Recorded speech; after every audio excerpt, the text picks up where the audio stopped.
All right, thank you all. I'm Carrie Tirado-Brayman, the director of the Gender Institute. I'm so happy to see all of you here at this busy time of the semester. We're in for a treat. Today is our last big event that the Gender Institute has, and it's my pleasure to introduce today's speaker. Dr. Wazhmah Osman is a filmmaker, writer, and scholar who's an assistant professor at Temple University in Philadelphia. She's in the Media Studies and Production Department, and she's a faculty affiliate at the Gender, Sexuality, and Women's Studies Department, as well as the South Asia Center at UPenn. She received her PhD in 2012 from NYU's Media, Culture, and Communication Department. She's one of the founding members of the Afghan American Artists and Writers Association, and she spoke powerfully on Democracy Now!, which is on YouTube, with Amy Goodman in 2017 after the US dropped the mother of all bombs, otherwise known as Moab, on Afghanistan. Her 2007 documentary, Postcards from Tora Bora, is a powerful film about the story of Dr. Osman's family fleeing Afghanistan during the Cold War, when she was just 6 years old. And in this documentary, she returns back to her native Kabul to revisit the places of her youth, such as the zoo and parks and her old school after 2 decades of war. But this is not a personal story only. It is also a profound reflection on the impact of endless war on generations of Afghan children. We are very fortunate that Dr. Osman will be here tomorrow for a screening of this documentary in room 330 Student Union at 2 o'clock. She will answer questions and give you a bit of the backstory of this powerful documentary. Dr. Osman has published extensively on the role of mass media in global ventures, as well as in grassroots resistance. Her approach is nuanced, empirical, and contextual. She resists generalizations, including the trope of the Afghan woman who needs to be saved. Even well-intentioned transnational feminists have relied overwhelmingly on digital media, exclusively in English, for their information. But as her research acknowledges, very few Afghans have access to the internet. Only 5%, to be precise. And most of them are university students and elites. Television, she argues, is a far more representative medium because it is widely available to the population, and it's also a site of contestation. So women's visibility on television, from news anchors to actresses, makes them targets of murder, which are often dismissed officially as honor killings. The role of television as itself a war zone is the topic of Professor Osman's forthcoming book with the University of Illinois Press. The title will be Brought to You by Foreigners, Warlords, and Activists, Television and the Afghan Culture Wars. And she's also working on another book under contract with Oxford University Press called Afghanistan, a very short introduction. Today, as part of our year-long On Misogyny lecture series, she will talk about international ways to challenge the hyper-masculinity of endless war. And I can't imagine a better person to talk about the global and the local in nuanced and complex ways than today's speaker. The title of today's talk is Thinking Beyond Imperial Feminism, Internationalist Feminist Solidarity in the Age of Hyper-Masculinity and Militarism. Please join me in welcoming Professor Osman to Buffalo. I want to start by thanking Carrie and Marie for bringing me here and for organizing an important series on misogyny. My interest really began with, in this topic, began with the events after 9/11. And the start of the war on terror. We had debates pertaining to Muslim women's rights, and they became prolific and reverberating globally. And particularly in the West, Muslim women came under the popular culture spotlight, evident in fiction films, documentaries, the news, and so forth. And the focus was always on the plight of these women living under repressive Islamic regimes. And so the resultant media as well as some literature, was critiqued by scholars from a variety of disciplines who were concerned with the overwhelming portrayal of women as victims without accounting for their actual or potential agency. And so that's really where my interest first began. And so in this talk, I would like to trace what has been called Imperial Feminism, and a definition that I'd like to offer for that is the co-optation of feminism, either advertently or inadvertently, by the security state apparatus in order to further imperial ambitions. And so I also want to take some time to talk about how to counter some of these imperialistic agendas through, think through ways of constituting solidarity and global feminism. So this is a slide from Shatila Patel, who writes for a variety of magazines, and she's a Kenyan scholar. And as you can see, she writes, yes, Oprah gave an inspiring speech at the Golden Globes last night, but she also beat the war drums for the US invasion of Iraq. And so then the thread continues from there, some people criticizing her for criticizing Oprah, other people agreeing with her. And if you look further below that, it says, so let's talk again about imperial feminism. That's when women in countries that invade, bomb, and plunder other countries forget that those countries their militaries are destroying also have women. And then she goes on to say, imperial feminism loves girls in Muslim countries who want to go to school, a reference to Malala Yousafzai, who I'll talk about a little bit, but we're silent when the US bombed Baghdad, a national library, burning every PhD dissertation ever written by an Iraqi woman. So this is some of the popular culture debates that you see people more recently talking about what imperial feminism is.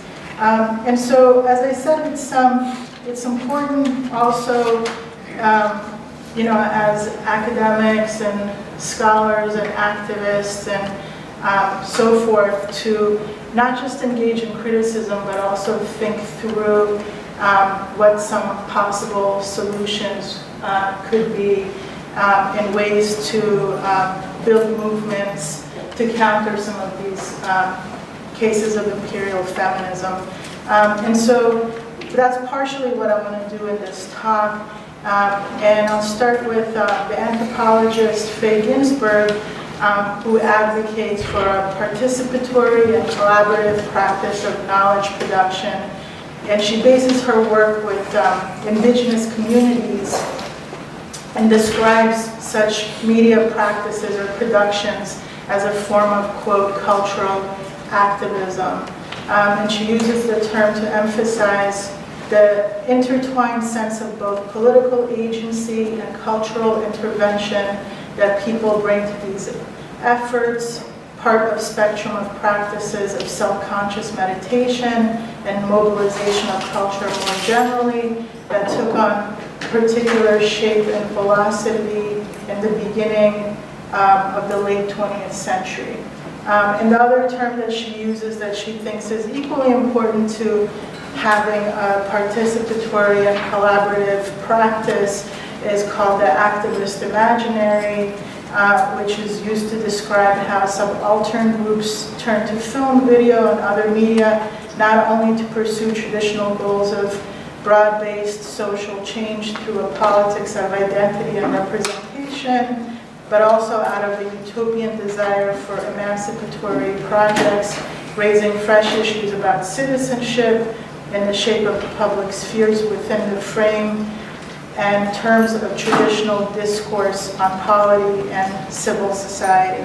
So yeah, I know that's a little bit of a mouthful, but we're going to unpack some of these ideas of how to exactly go about having a more participatory and collaborative approach. In my own work, I also, like many of the scholars that I cite here, talk about the importance of contextualization, and so that means having a historical idea of how exactly imperial feminism works and erases certain narratives and creates other ones. And so one of the main ways is through creating a us versus them narrative along with what's called the white savior narrative. And before I get to that, I think most of you, how many of you are familiar with the Bechdel test? Okay, so most of you are. It's a rule about a test to indicate the active presence of women in films and other fiction, and to call attention to gender inequality in fiction due to sexism. And the rule basically says that a film should have at least 2 women in it, and those 2 women talk to each other about something besides a man. And so, I created my own test, which I call the Wazhmah test, and this is because I saw so many war on terror films, or the war on terror media industrial complex, as I call it, where all MENISA, and that's Middle East, North Africa, and South Asian men are villains. All the women from the region are damsels in distress, without any kind of agency. Everyone is sexualized or exotified, and the country is characterized oftentimes as backwards, and there's no historical or political contextualization. And then another factor to keep in mind also is how commercially successful and viable usually these films are, because the PR mechanisms of mainstream and dominant media networks usually favor the more imperialistic types of narratives.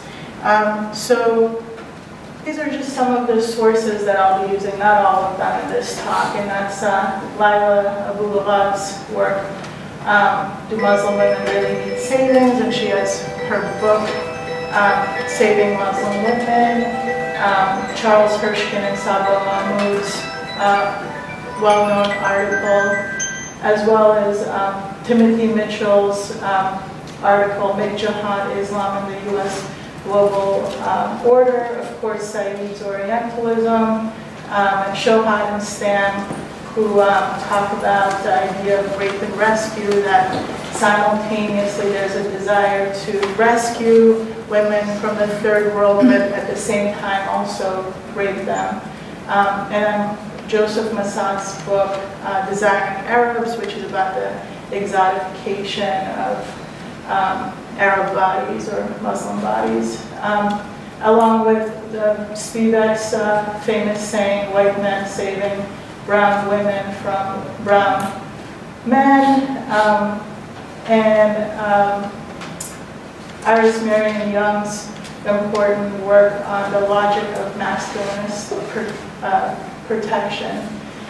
So those are some of the sources here. So the importance of contextualization. This is important for a variety of reasons, which is the 4th one on my test. Thinking about how these tropes have functioned in the first place, and a key way has been through the narrative of us and them, as I said, and this clash of civilization, creating this huge difference between the civilizations, as well as false binaries are set up between religiosity and secularism, progress and religious extremism. So all things that have negative connotations are attributed to the global South and the global East. And then these are some important quotes that are important to think about too. And so Laila Boulad talks about, we need to be suspicious when neat cultural icons are plastered over messier historical and political narratives. So we need to be wary when Lord Cromer and British ruled Egypt, French ladies in Algeria, and Laura Bush, all with military troops behind them, claim to be saving or liberating Muslim women. And then the other quote from Timothy Mitchell's McJihad, it's a historical work that basically shows how oftentimes, well, I'll read the quote. It says, American financial and military support for the ultra-religious Afghan and Pakistani groups was neither random nor coincidental. When other governments moved closer to the U.S., Egypt under Anwar Sadat in the 70s, Pakistan under Zia-ul-Haq in the 1980s, their political rhetoric and modes of legitimation became avowedly more Islamic. So it's important to think about here because oftentimes this us and them category blurs these kinds of distinctions, so we don't really realize how much our own policies have contributed to the rise of Islamism in a variety of different places. And so, along with this idea, I wanted to talk about a few films, this is the promotional poster and the tagline for Argo, which is about the Iran hostage crisis. And if you see the film, there's very little historical or political contextualization, and even in the image below, if you look, it looks like a rabid group of angry men are on the loose and out to kill all the Americans, leaving out of the narrative the complex history of that time period and that moment, and reiterating some of the savior types of narratives. And if you read the synopsis, it has a similar kind of message there.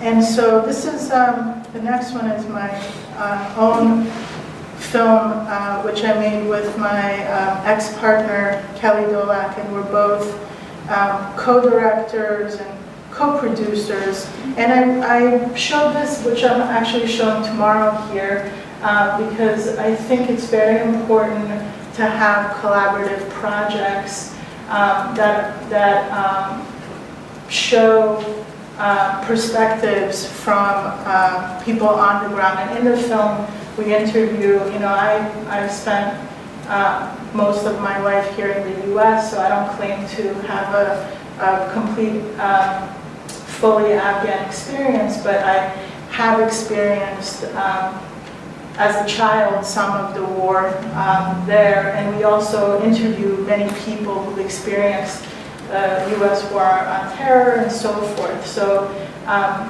creating these kinds of works are important as a way of showing different types of perspectives. So this goes back to what I was talking about before, which is after 9/11, you have the feminist majority, and the feminist majority essentially brought together or galvanized the Hollywood celebrity crowd to publicize the situation of women in Afghanistan under the Taliban.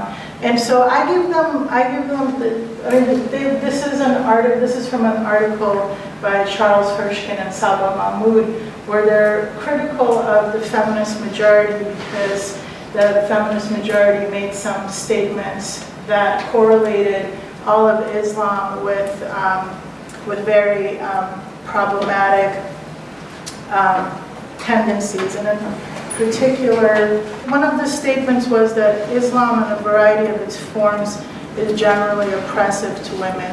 So, very little nuance there. But at the same time, I give them also some credit because of the fact that this was in 1999, so it was before September 11, 2001, and there weren't that many people. And one way we can think about this is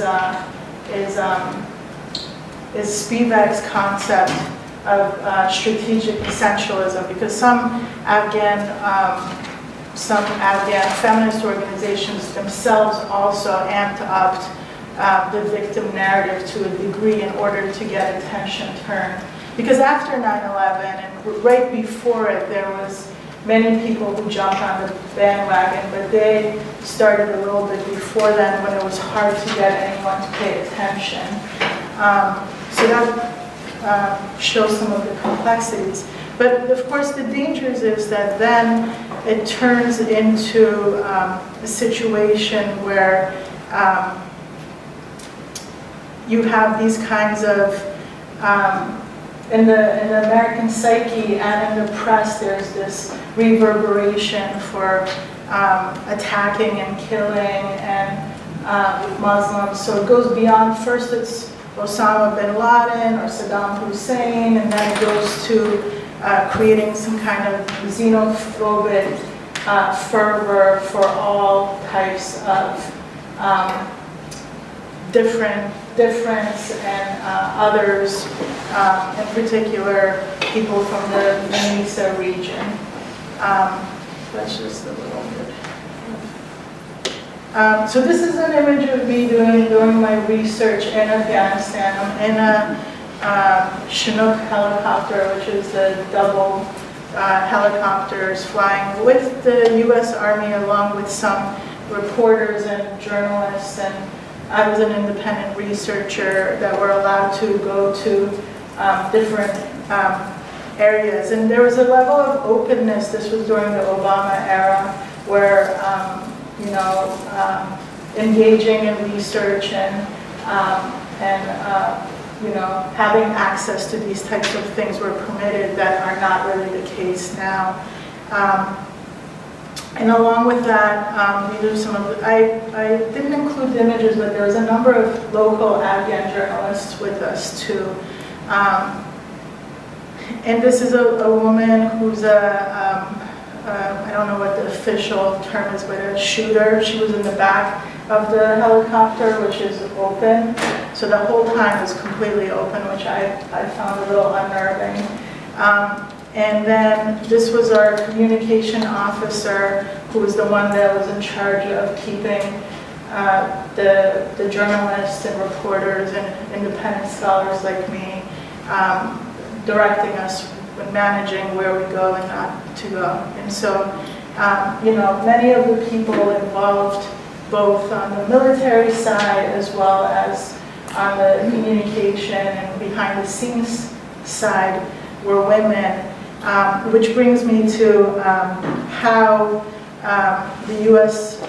military-industrial complex has come to routinely cast women and people of color in the service of the security state against other brown and black bodies. This volatile U.S. media combination of concealing the true cost of war, plus the long history of racist media, seriously impairs the public's perception of people from those regions, and thus has serious consequences for the people both here and abroad. And so you see not only a spike in Islamophobic violence across the U.S., but you have more civilian casualties in the various wars the U.S. involved in, including the longest war the U.S. has ever been involved in ever, the U.S.-Afghan war. Every year, if you look at the civilian casualties that the UN and other organizations keep track of, it just is spiking higher and higher. And so,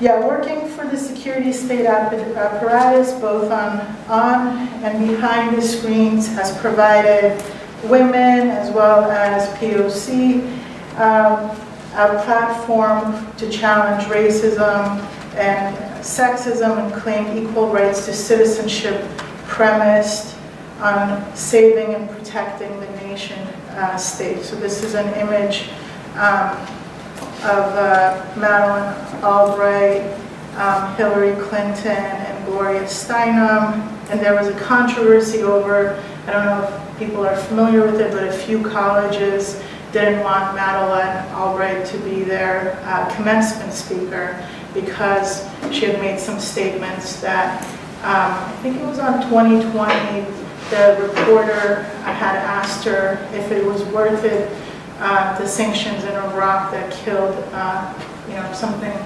staggering like 500,000 Iraqi children. She basically said yes. So some of her earlier statements came back to haunt. I mean, she, there wasn't controversy in other universities and colleges where she was a commencement. So it wasn't in all of them, but there was a number where there was a backlash and people resented and students organized to not have her. And then, of course, her and Gloria Steinem both made statements that it's important, not only is it important to vote for Hillary Clinton, but Albright had made the statement, I don't know if people are familiar, that said there's a special place in hell reserved for women who don't support other women, specifically referring to Clinton. And so then there was all this media backlash against her, saying there's a special place in hell reserved for her and all the war crimes that she's been involved in.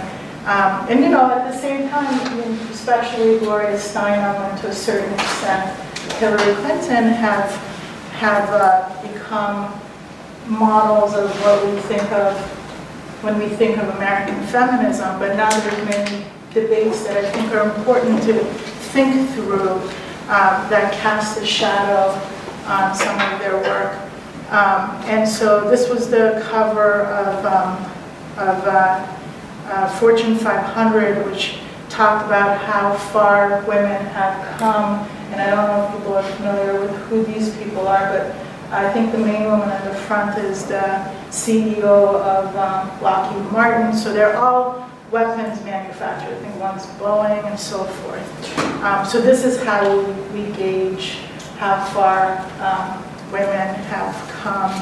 So as I was saying, working for the security state apparatus, both on and behind the screen, has provided, marginalized people, as well as African Americans, other POC communities, and women platforms to achieve a certain type of success, and also to claim equal rights to citizenship premised on saving and protecting the nation state. Yet this pledge, taken in exchange for basic rights, has come at the cost of subjugating other marginalized groups to regimes of violence, and moreover is not always successful.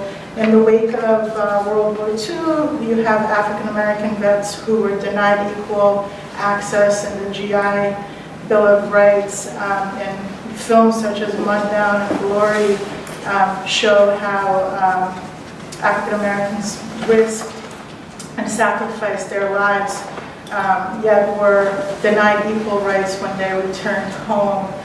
This bartering of fidelity to an anti-foreigner immigrant state for the sake of citizenship also occurs amongst new immigrants and other Americans of color. So, for example, you had during the DNC, the parents of Humayun Khan, the slain Pakistani American captain in the U.S. Army, condemned Donald Trump's Islamophobic statements on the basis of their son's sacrifice, asserting during the DNC that they, quote, love this country. The ideological message underpinning such rights-based claims is one of advocacy for equal citizenship, predicated on serving supposed national interest. This is, of course, similar to what we've been talking about, which is women, and we're talking less about LGBTQ people as well, who have used their incorporation as willing subjects into the security state as a premise to fight second-class citizenship, and this is what Jasper Port has called homo-nationalism. And furthermore, let's look at some other pictures. So this is Wonder Woman. This is, on screen. We're talking about what happens both on screen, off screen, and we can wonder if imitation follows art, or the reality follows art, or the other way around. And then this is the film that's about to come out, which has been touted as a role model and for feminism, and a step forward for women in the movies. So as prominent post-colonial scholars have noted, these binaries obscure the complexities of the colonial encounter. For example, Lila Ahmed has shown that Lord Cromer, the British Consul General of Egypt, duplicitly supported Egyptian women's rights but condemned suffragist movements at home. And so in his book called Modern Egypt, he writes, "The position of women in Egypt and Mohammedan countries generally is therefore a fatal obstacle to the attainment of elevation of thought and character which should accompany the introduction of European civilization," and so forth. And so Ahmed calls this colonial feminism, or what the modern version of what people are talking about is imperial or neo-imperial feminism. This is two images from Homeland, which also creates this idea of the American woman who is CIA agent. So oftentimes in these films, the women are either FBI or CIA or in the armed forces, or sometimes, like in the case of Angela Bassett, she's in there's a White House down, or there's so many of these post 9/11 ones.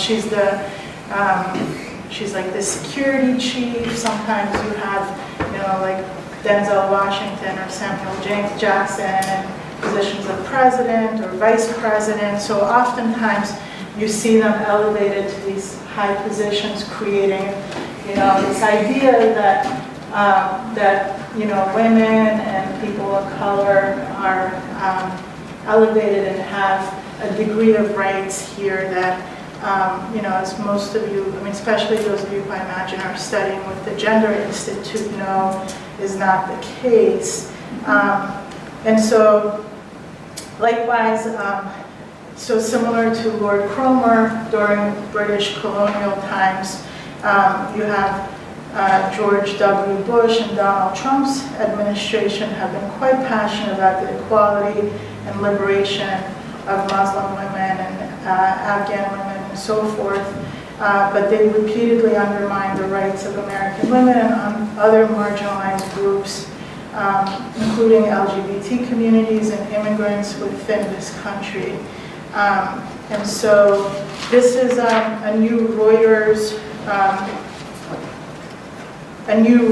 survey recently came out about the top 10 worst countries for women, and believe it or not, the US is on there. We're number 10. Afghanistan is number 1, I think, for a second year in a row, I believe, or maybe I think this year it's number 2. But it's because of the fact that, especially with the Me Too movement,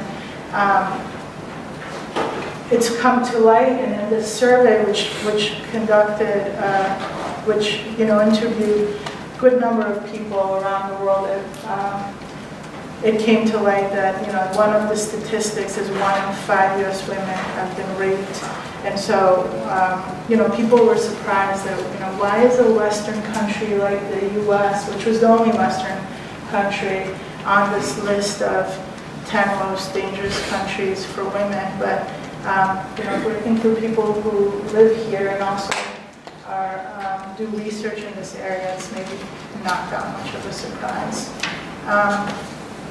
Okay, so in the interest of time, I won't go into detail about some of these things. But so this is from an article I have been working on. As everybody knows, her very famous person, Malala Yousafzai.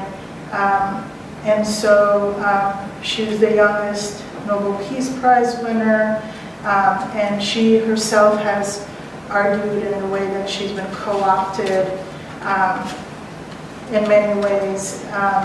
And she also adamantly outspoken against US drones, as well as talking about many other issues, such as the Rohingya case, Black Lives Matter, the Muslim ban, Israel-Palestine, and what she talks about is much of her discourse around that usually gets erased, and the focus is more on her advocacy for girls and women's education, which is much more palatable, along with the narrative of the fact that she was shot by Islamic extremists while trying to get an education. So she actually, when she met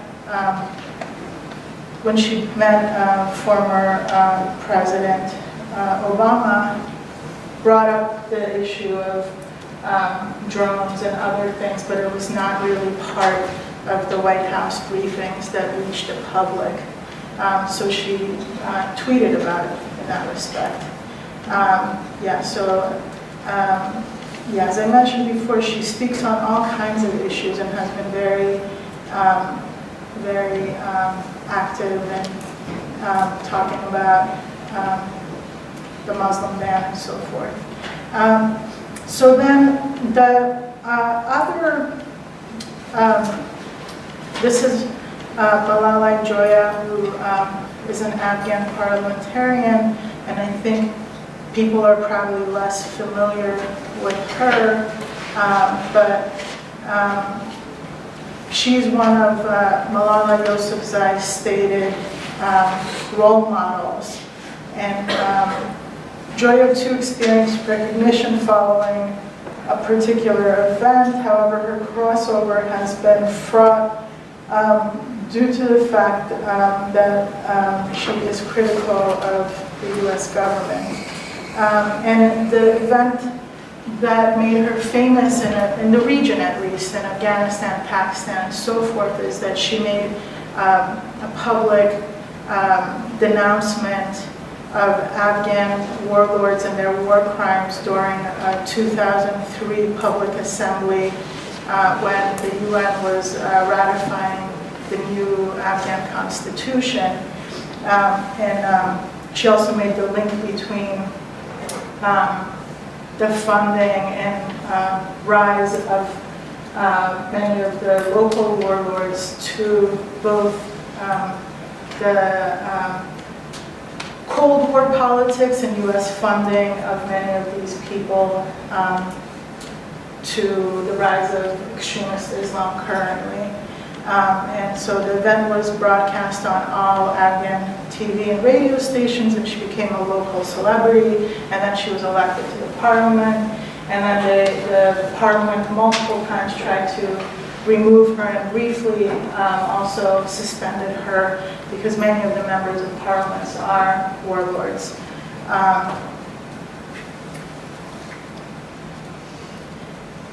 So she did receive a degree of recognition in the West following a documentary that a Danish filmmaker, Eva Malvad, made, and the documentary is called Enemies of Happiness, which is a really great one. I think some people are nodding their head have seen it. Won many awards, including the Sundance award and the IDFA award and so forth, and it was screened all over Europe.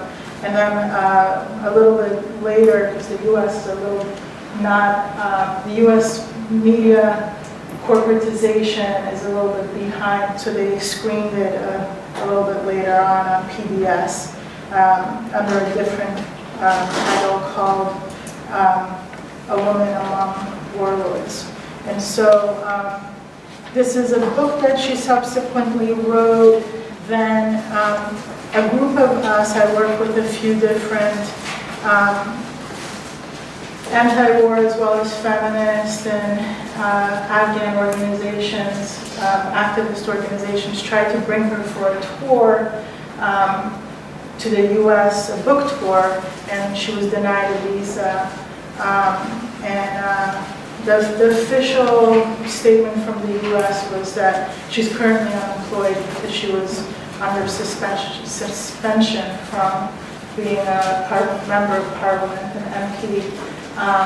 But then, you know, we put pressure on them, as well as many people wrote to the State Department. She finally was able to get a visa. So this is an image of her in a Brooklyn apartment where I had a chance to interview her and talk to her directly.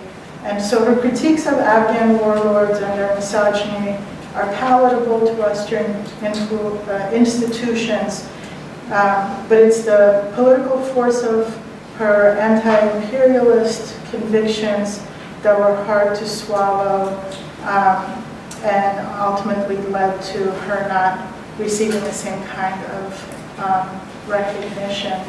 For example, she was interviewed by CNN in 2009, and the interviewer took issue with Joya calling the U.S. presence in Afghanistan an occupation, and she pressed her on how effectively she thought the Afghan security were defending the people, implying that the U.S. presence was necessary. And then Time magazine did a spotlight on her,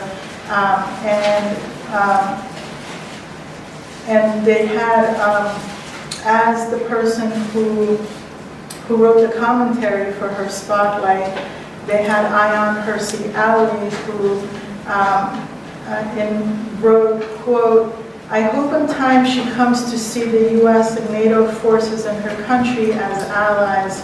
She must use her notoriety, her demonstrated wit and resilience to get the troops on her side instead of out of her country.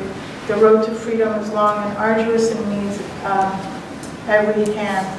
And so, in many ways, I argue that Ali is, and many people have criticized her, for people who are familiar with her, for making a career out of Islamophobia. And I think she's what Trinity Minha calls the ideal insider informant. And Saba Mahmood wrote that Ali, quote, "had no public profile until she decided to capitalize on the anti-Muslim sentiment that swept Europe following the events of 9/11. And I asked during my interview with Joya, why she continues to travel to the West, and it's important for her to do that. And she wrote, I believe that peace-loving people around the world care about human rights and the suffering of their fellow humankind. I will also continue to say that the U.S. occupation behind the scenes involvement is a big part of the problem, not the solution." And so she's very much of the mind that it's important to have transnational collaborations and to be a part of global public sphere and make alliances with people outside of the dominant institutions. So this is another Malalai Kakar, and she was the police chief for the Women's Victims Unit in Kandahar, which is in the south, a conservative province in Afghanistan. She was killed She was assassinated by the Taliban for her work. And this is an image of her. There's also a documentary film made about her by an American woman, which unfortunately did not reach audiences in the same way. But she did very great work, and I had the honor of briefly meeting her during one of my research trips as well. And so, but what brought her to attention was this image, which a Canadian photographer, Lana Slizik, I don't know if I'm pronouncing it, took. And it was a striking photograph of Kakar wearing a burqa and pointing a gun. And it was appropriated by far-right UK group Britain First as part of their many Islamophobic, anti-immigrant and pro-war campaigns. The image is overlaid with the warning in red: terror attack severe, an attack is highly likely. And then a right-wing Australian senator subsequently also used the altered image for his own Ban the Burqa campaign. And so the poster unequivocally equates Islam with terrorism. According to Lana Slizik, she took the picture of Kakar while she was preparing to rescue a teenager who was kidnapped, as Kakar threw her burqa and was checking her pistol. And Slizik had built a relationship working with her and taking pictures for 2 years. And so she was moved by her strength and compassion and was horrified when she saw the appropriated image. Quote, it insults everything she stood for.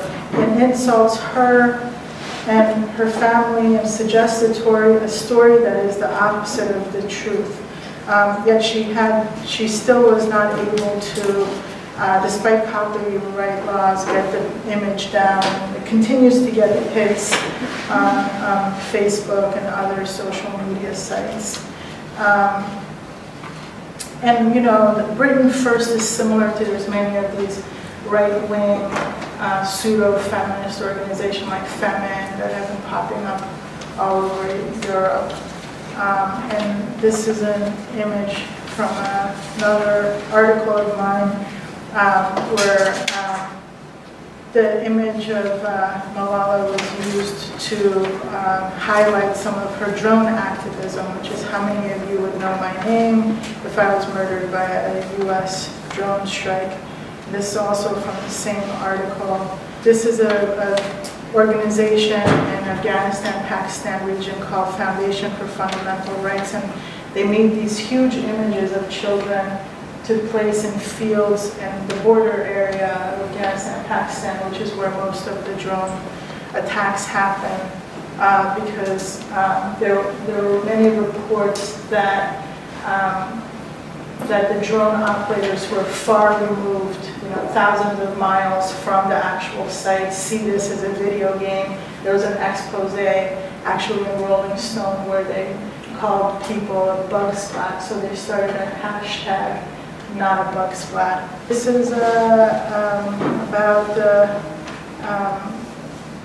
assassination of the Brazilian woman, and an article that talks about the importance of transnational solidarity, in particular talking about how people of color, women, queer people, which use all three, are oftentimes on the front lines of social movements and the first ones to be targeted by violence, and why it's very important for people to rally and work in support of them. So this is from Twitter, where I was on Democracy Now!, as Carrie mentioned, talking about the mother of all bombs.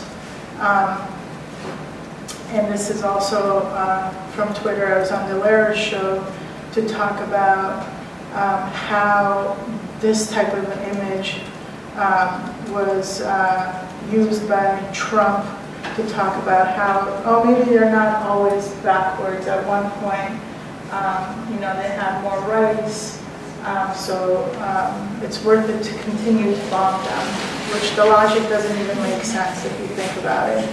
And then this is another activism I did around after the Orlando shooting, which was done by an Afghan man who was actually born and raised here. So we brought together many different groups, including religious groups, LGBTQ groups, and so forth. And so with all of these types of activism, that I want to stress the fact that it's not an individual endeavor, that it requires bridging,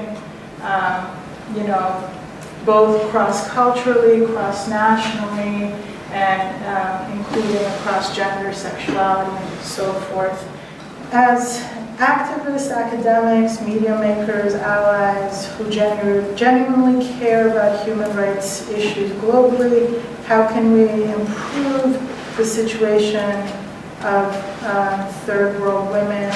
How do we talk about women's issues cross-nationally in a way that is actually productive to and empowering local women's point of view? How do we critique sexist and patriarchal aspects of culture without furthering Western imperial agendas? And how do we critique Islamism without falling into Islamophobia?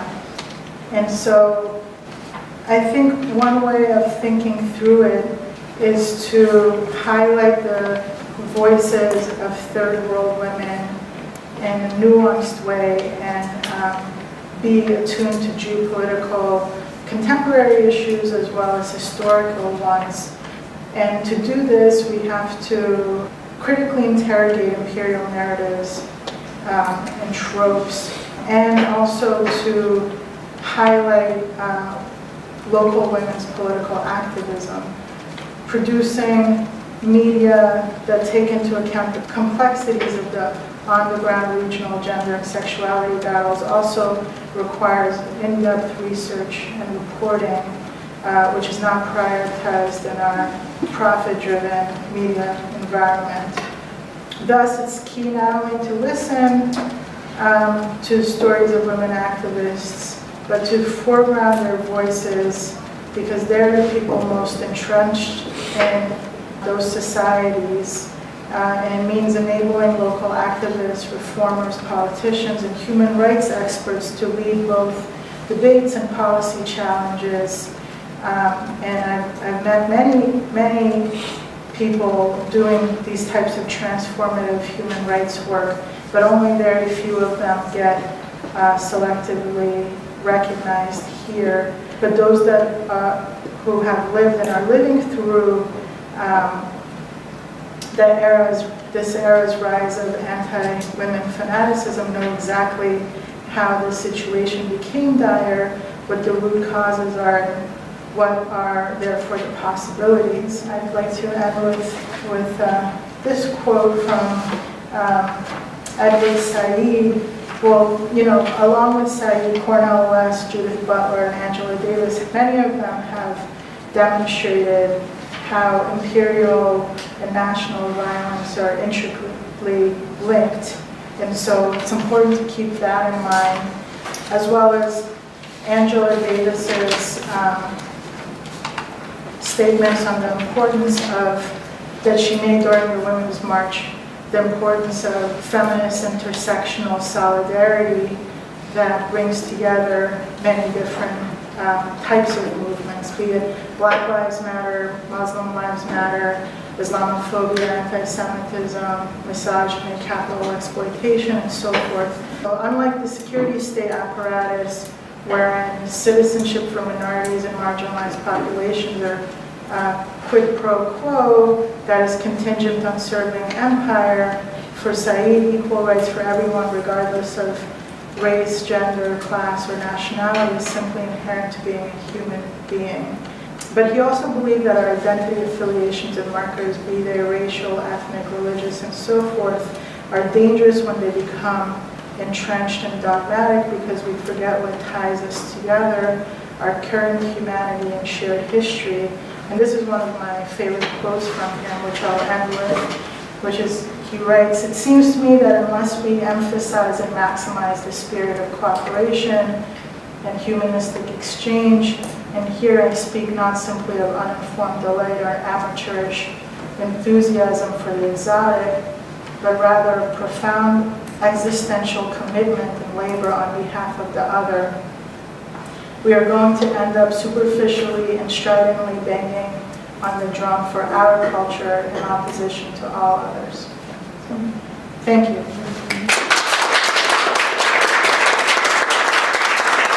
Thank you so much for such a fascinating and important and timely talk.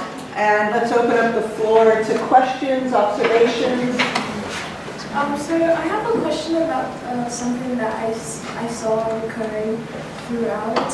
It is the weird needing of Western validation. I feel as though a lot of feminist movements outside the Western world, it's as if they're always reaching for America to tell them yes.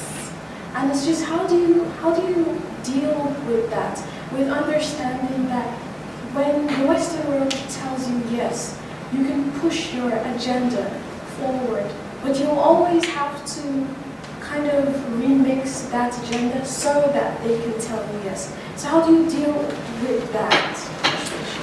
Yeah, that's a great question, and I've been thinking through that too, which is why is it that many of these, feminist organizations that I know in the global South and East, as you said, seek some kind of validation from their Western counterparts. And, the more I think about it, I don't know if I would use necessarily validation, but I see what you mean with that.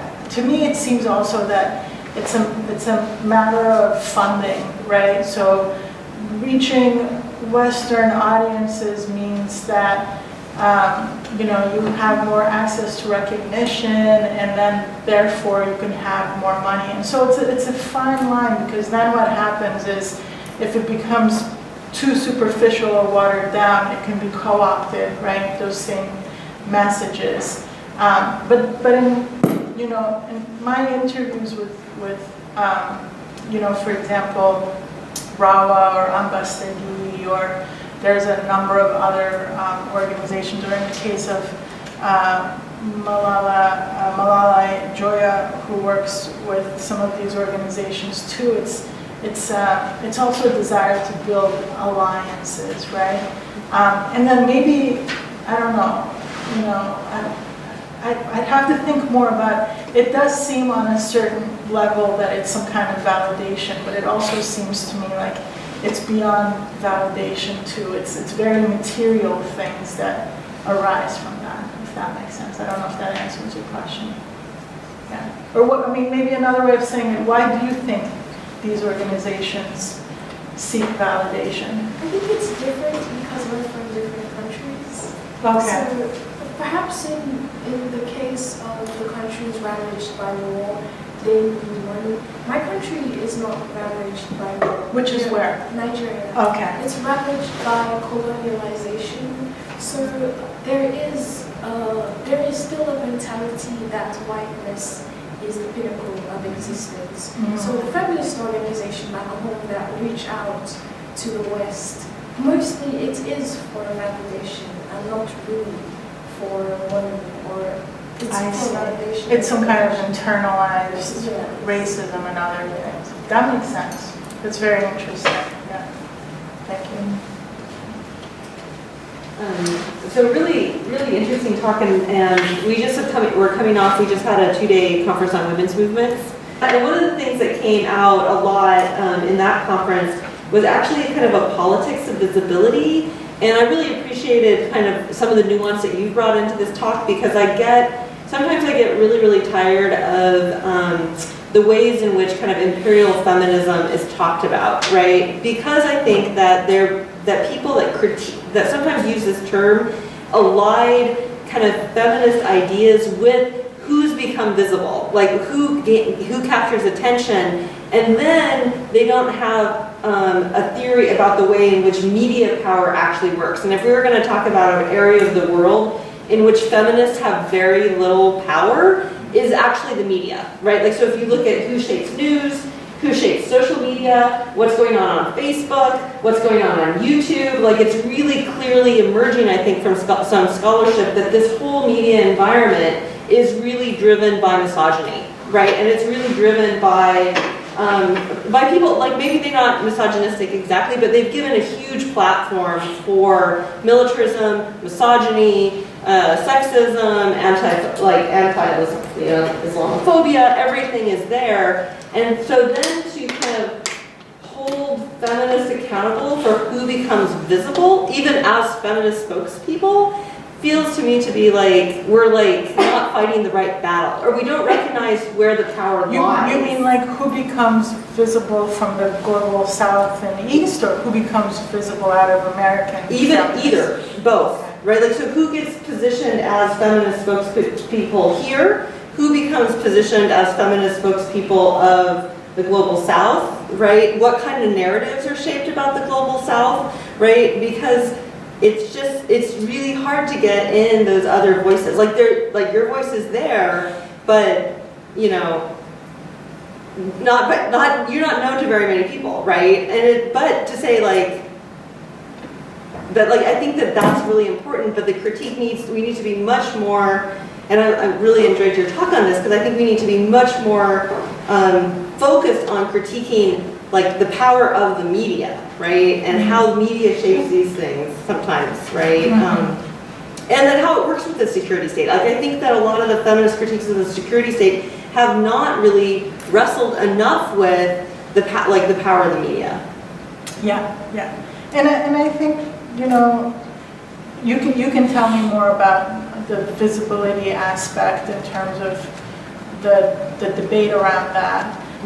But in terms of the media, because you know I studied the media very much so, the U.S. media has been slipping in worldwide freedom index. So if you look at Reporters Without Borders or Committee to Protect Journalists and so forth, we've been slipping every year more and more because of things like censorship issues, you know, not protecting whistleblowers, like the corporatization of the media, which has links to, you know, government and imperial projects, doesn't report on so much, right? And so, you know, once we could say that we were a beacon of freedom of expression, but that's becoming less and less so the case. And so, you know, the media, which I study, as I said, is definitely a problem. And I think you're talking more about like the finger pointing that happens more in terms of why are certain feminists becoming, you know, spokespeople for issues and becoming visible and not others type of thing. Yeah. Because you were talking about like what's the difference between Malala Yousafzai and right, like it's sort of like that's like it's not like feminists that like raised up Malala Yousafzai exactly over it's kind of the media and how she gets talked about, right? And I mean, and I actually have a lot of respect for her work on drones. Yeah, me too. I just thought it was amazing that she called, you know, President Obama out to his face, like you're supporting drone strikes. I thought that was a really courageous thing to do, right? Yeah, and I think in that case you're absolutely right. It's the media had much to do with why her narrative reached a certain level. Yeah. So the image of the woman in the burqa with the gun was reminding me of the rhetoric around transgender people using bathrooms. There's this moment of like, there's going to be a man in a dress that's going to come into the, you know, this woman-only space. And so we have to repress this group of people and their rights because we, you know, eventually we're going to be in danger because we've allowed them to have this sort of freedom that's really just a covered up, dangerous thing. That's all I have to say. No, I mean, that's one of the many arguments against the burqa in places where there's been ban the burqa campaigns. Yeah. And I was having this conversation earlier with Carrie is, anytime you have government mandates that tell women or, transgender people or anybody how to dress or how not to dress is a problem, right? Yeah. You have such an important point. I'd like to expand a little on, you mentioned briefly, and I think it's super important, about the issue of what was U.S. support for fundamentalist Muslim groups. If I could just add two things to that, because this is such an important point that nobody really wants to talk about it. Let's go back to 1953, when the United States overturned a left-wing, social democratic, very anti-Islamic government in Iran, Mossadegh's government. Now, if you're genuinely concerned about women's rights, if the U.S. was really concerned about women's rights, the U.S. should have been completely supportive of Mossadegh, because, he was nominally a Muslim, but Muslims in Iran didn't consider him a Muslim. He was a Marxist. Well, that's maybe why the U.S. didn't like him. He was not a pro-Soviet Marxist. He was an independent Marxist, very in favor of quite radical measures against burqas and against all of Sharia law. But of course, the U.S. was one of the main actors in the coup that toppled him, which leads to the Shah, and then directly leads to the fundamentalist government that comes later. Most Americans have never heard of Mossadegh. I'm going to even guess probably most people in this room have never heard of him. But that issue of what the U.S. did to Mossadegh's government, I think is something to think about, because the way the narrative is presented in the news, or where did all these fundamentalist governments come from? Well, Mossadegh was elected by a landslide in Iran. He was very popular. He was super popular, so if the U.S. had allowed him to continue, I'm quite sure you wouldn't have had the rule of the Ayatollahs. Absolutely. So there's that, and that's something also to look at in terms of, do we really support women's rights? And just to add to that, I don't know if you mentioned the reason why the U.S. and the British toppled him was because of oil. Yeah, of course. He wanted to nationalize the oil. But in terms of, supporting feminist rights, Mossadegh has few equals. He was amazing. There's that, and then you made me think of something else that I know. He died recently, a very, very left-wing Israeli journalist by the name of Uri Avneri, who years ago, together with a slightly more well-known journalist, so you could look him up, his name is Ehud Yaari, they accused the then Israeli government, which is the same political party but just one, it's Netanyahu's government, of undermining the Israeli peace camp. At that point there was a much more active Israeli peace camp, by supporting Muslim fundamentalists in the West Bank and Gaza. And this was an accusation that Ehud Yaari and Uri Avneri made back in the 1980s. And obviously the Likud party at that point didn't want to hear it and said it's all rubbish. It's not rubbish. And in fact, Likud spokesmen have even justified it by saying, well, that was a decision that was taken then by certain leaders of the Likud. One comes to mind, Yitzhak Shamir. And why it was done, as Ehud Yaari has pointed out, was the fact that secular Israelis and secular Palestinians at that point were actually coming closer to a peace agreement. And that was considered quite horrible, so undermine it. How do you undermine it? Well, you bring specialists from Iran to create Hamas. And that entire story, which has been documented, is not spoken about, because either by supporters or detractors of Israel, because detractors of Israel don't want to admit that, Israel was actually supporting Muslim fundamentalists, and supporters of Israel also don't want to admit that. It's problematic for both Israelis and Palestinians. Neither of them want to look at it.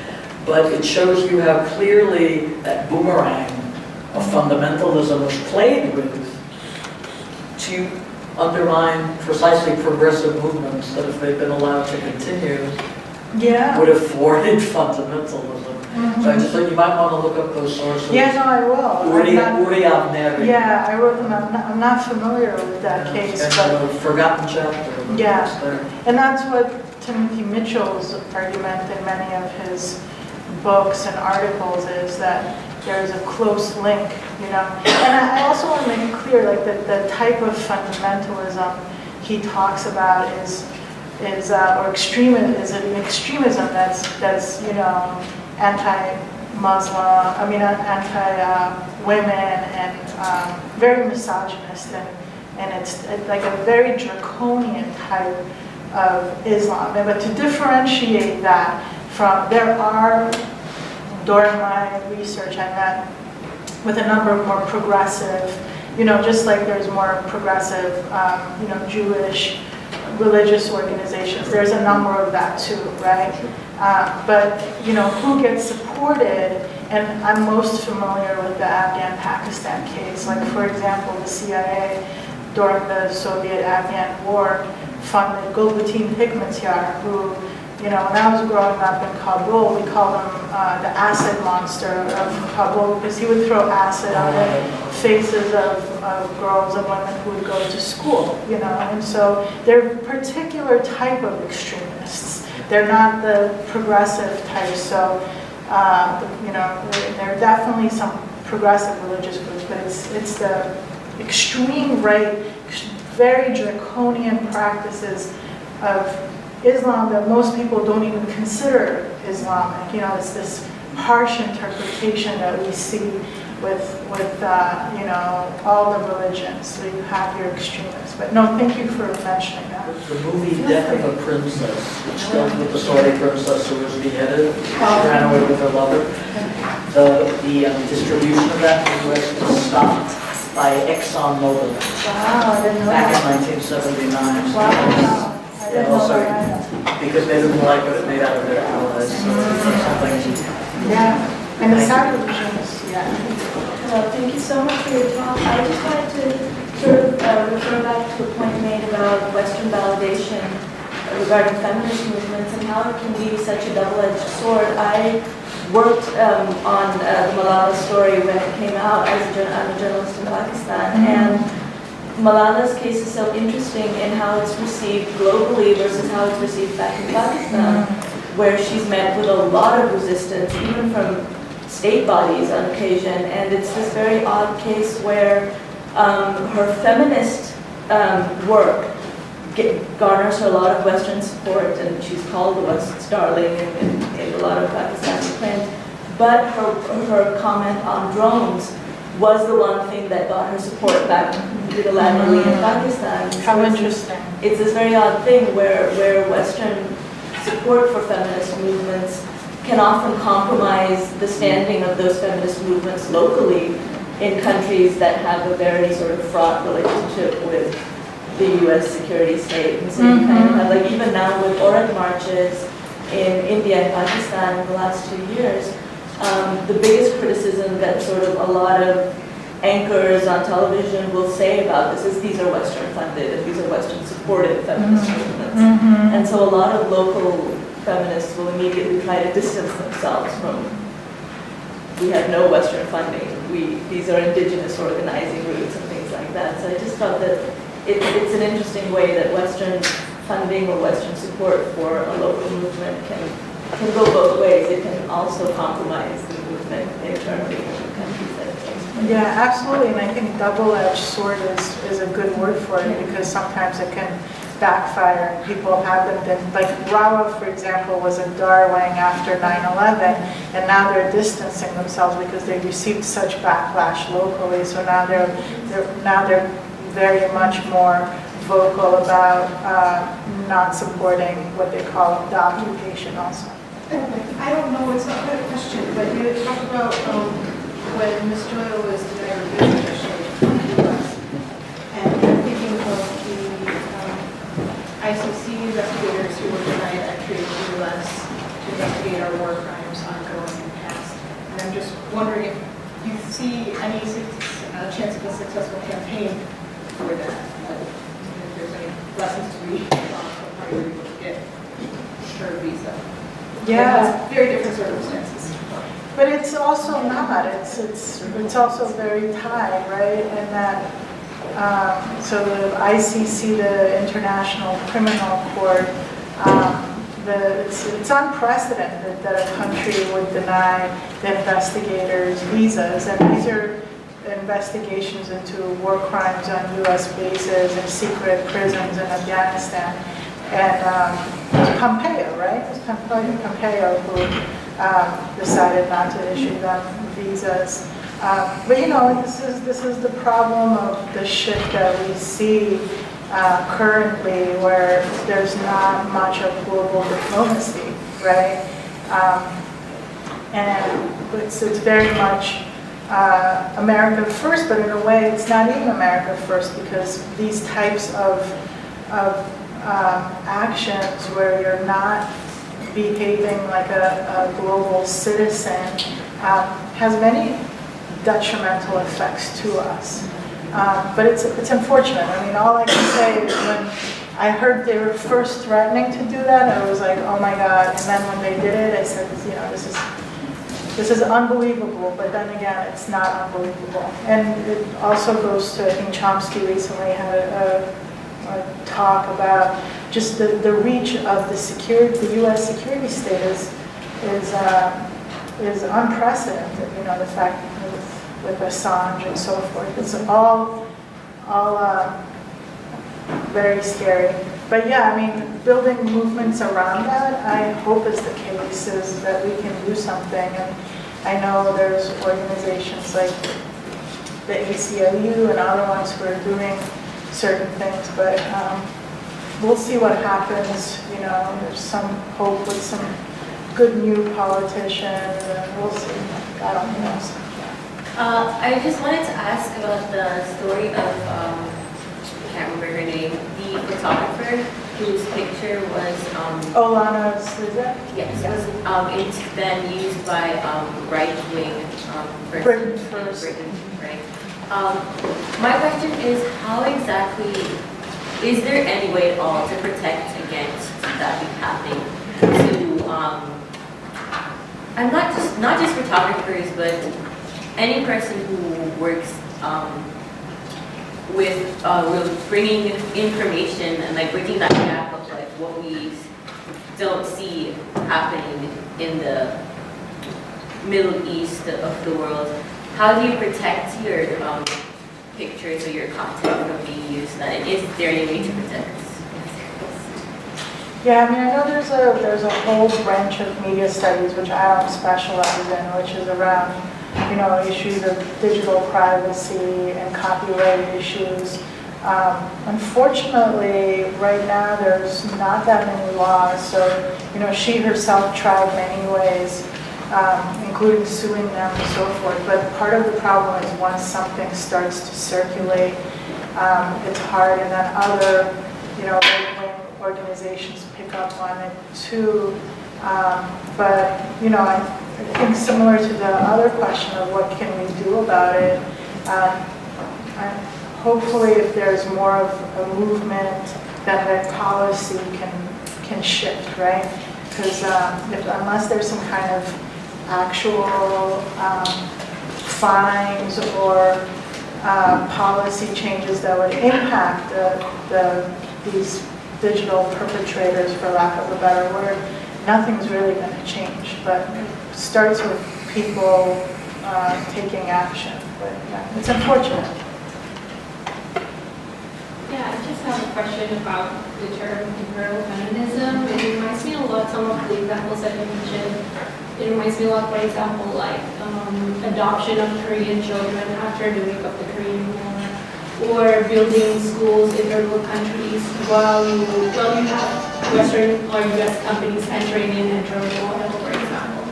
So I'm just trying to grapple with that idea that while I realize that those kind of aid and philanthropy serve to smoothen the way for imperialism and colonialism to occur or to take place, at the same time, I'm thinking about some of the lives that were saved through the efforts, like the Korean children who then get a better life in the US, for example. Not to say that they wouldn't get a better life if they stay in Korea. But just grappling with that idea of colonialism and imperialism was taking place, but at the same time, several people, however misconstrued or their perception are too naive, they thought that they were helping. So just understanding that tension. Yeah. So at our, just to interrupt, sort of the conference we just had, there's someone that's doing really interesting work on how much funding, just to put it in perspective. So according to her studies, and she's been doing this for quite a while, she said that like all the feminist groups that fund people, there's $100 million a year that's being given under the feminist moniker to fund like women's movements around the world. What's the Catholic Church? Oh, World Vision is funding things to the tune of $3 billion a year.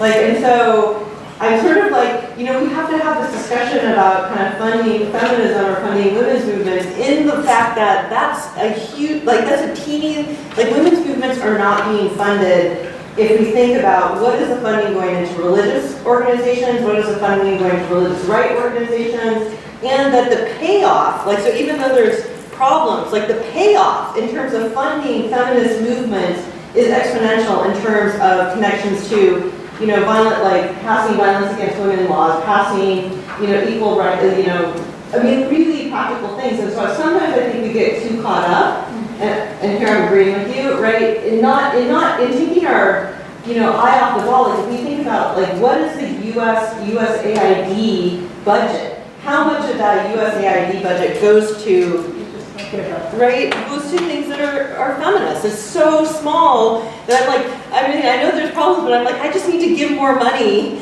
to like every single like feminist movement I can find in other places as well as the US, because that's actually going to have like long-term payoff, you know, so. Yeah. I was wondering whether or not you could clarify too, you know, Sharona's point and elaborating on that, and the point you mentioned, why would the CIA want to support and fund the acid monster, and why would the US industrial state want to keep the Taliban in power through warlords and what Malala Joya is arguing? Can you sort of spell that out for why the US military hawks want to perpetuate the extremism? Yeah, I mean, there's a long answer because there's been people like Timothy Mitchell and other people like Ibrahimian, I believe he's an Iranian historian, and Cuny and other people have written extensively, you know, because there are all these like MI6 and other kind of CIA documents have been released that show this link, right? I think that the short answer is oftentimes, and I want to make it clear, these are extremist Islamic organizations that are fringe right? Tend to be not very democratic, right? So if they're not democratic, they're oftentimes not, even though they present themselves as working for the best interest of whatever countries they're in, they're oftentimes not. So they're easier to do the bidding, right? And in the case of the Soviet-Afghan war, it's short-sightedness, right? So the goal was to win the Cold War. So if you want to do that, you're going to fund whoever's going to fight them, and you're not really thinking what are the track records of these people within these countries, and how many reformers and more progressive and human rights-minded people have worked for generations to try to keep these people at bay, right?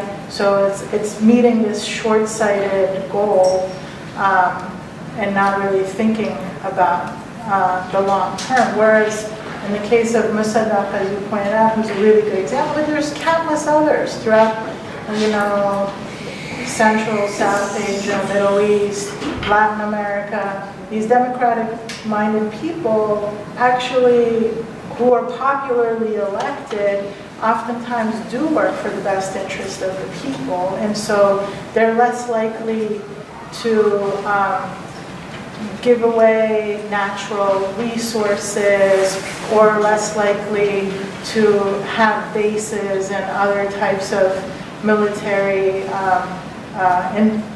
installations that are permanent because they're not popular, right? So I think that's the short answer on that. All right, well, thank you so much for a terrific talk and a wonderful Q&A.